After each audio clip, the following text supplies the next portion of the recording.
On aura compris que c'est l'année du Japon en France et la Fondation Custodia se devait d'y participer, mais pas comme les autres. Alors, en cette année exceptionnelle, la Fondation a convoqué des trésors de l'art japonais, des estampes. Alors, je vous vois déjà imaginer des œuvres signées Hokusai, Hiroshige ou Utamaro. Eh bien, c'est là le choc de cette exposition exceptionnelle, nous faire découvrir une autre facette de l'estampe japonaise. Si les œuvres d'Hokusai et autres estampes japonaises traditionnelles fascinaient nos artistes français, à commencer par les impressionnistes, eh bien l'art européen a à son tour inspiré les artistes japonais. Ici, ces estampes réalisées dans la première moitié du XXe siècle sont une véritable claque artistique, un raz-de-marée de modernité, un renouvellement de cet art de l'estampe en profondeur. Elles ont beau être gravées sur du bois pour la plupart, elles sont un miroir de la société naissante vue par les artistes japonais. 200 œuvres d'une cinquantaine d'artistes, des estampes rarissimes et jamais vues en France sont exposées ici.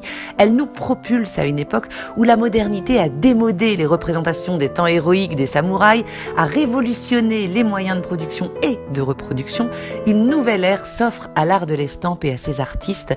L'art traditionnel va devoir être totalement repensé pour ne pas être balayé par la vague de la modernité. Ici, on nous parle d'échanges, d'influences, comme face au tableau de Yamamoto Kanae, peint en Bretagne et revendiquant clairement l'influence de Gauguin. On y perçoit des femmes songeuses au visage nostalgique, des vues urbaines sous la neige, sous l'orage ou sous la pluie, empreint d'une tristesse profonde. À la limite de l'abstraction, on surprendra une vue du Taj Mahal sous la brume d'Hiroshi, mais aussi des matchs de boxe, des opéras, des stations thermales ou autres curiosités culturelles magnifiquement racontées par le raffinement japonais. Face à la découverte de peintures européennes résolument novatrices, nos artistes osent alors des compositions épurées, des cadrages beaucoup plus audacieux. Ils font évoluer leurs motifs traditionnels plus que de l'art.